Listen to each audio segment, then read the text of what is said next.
ઘણા બધા લોકો માં અમને કે અમને દીકરો દેવ જેવો જોઈએ છે, દેવ જેવો દીકરો જોઈતો હોય ને તો મા બાપ હારા બનવા પડે છે. દીકરો હારો જોઈતો હોય ને તો માં હારી જોઈએ. હા, યાદ રાખજો.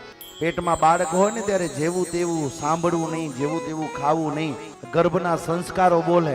દીકરો કે દીકરી ખરાબ થાય ને કોઈ એમ ન કે ભવાનભાઈ કે એનો બાપ આવો છે કે એની માં જા લખણ એડાઉંદા. આહા, સંસ્કારો સીધા માં સાથે જોડી દેવામાં આવે હો. ને દીકરો તેજસ્વી થાય ને તો એને મા બાપ બંનેના વખાણ થઈ જાય. ઓહો, ધન્ય છે. કોઈ ખેતી કરતો હોય ને ખેતી, તો એ ખેડૂતને ખબર છે કે કઈ જગ્યાએ ખેતી થાય ને ન થાય. ધરાવીને ધાન નીપજે ને કુડવીને માળું ન હોય. આ તો કુડવાનો હોય ને એને પોતાના કુળની મર્યાદાઓ હોય. જેસલ જખરો નીપજે જેની માં હોથલ પદમણી હોય. એટલે સંસ્કારો સારા રાખજો. આ તો પેટમાં બાળક હોય ને લે જાયંગે તને કોક લઈ જાશે. બંધ કરા ગીતડા ચાલુ પડ્યા છે. કાનમાં ભૂંગરા નાખીને બેઠી હોય ને જાણે 9 મહિના તો વેકેશન પડ્યો. લ્યો બિચારી આજની તો સાસુમાં ડાઈ છે.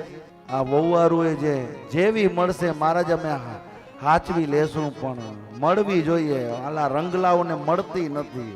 તકલીફો ત્યાં ચોખ્ખા માનતા જોકો આવીએ સ્વીકાર. ભૂંગરા રાખીને બેસી જાય. પણ ઠીક છે, થોડાક સંસ્કારો મારી ભારતીય આર્ય નારીઓ રાખજો.